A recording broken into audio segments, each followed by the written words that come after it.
In 334 BC, Alexander stood on the edge of Asia. Behind him was everything he had ever known. In front of him stood the most powerful empire on earth. Most people would have turned back.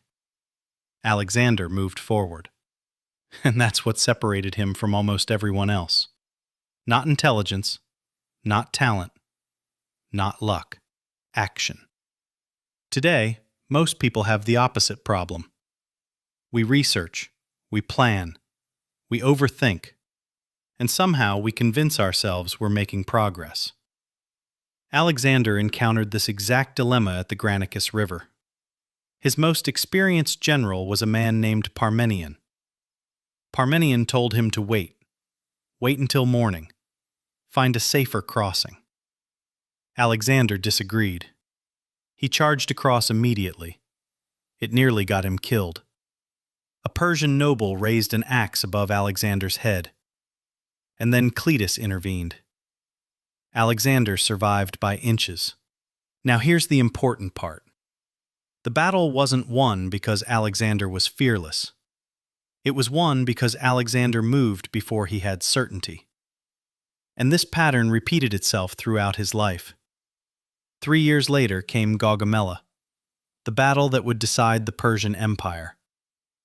On one side stood Darius III, king of kings. On the other side stood Alexander, outnumbered again. The night before battle, Parmenion suggested a night attack. Alexander refused.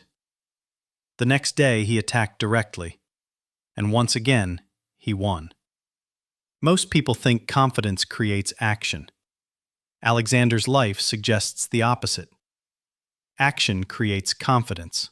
Then confidence creates bigger action, and eventually momentum takes over. But Alexander wasn't perfect. Far from it.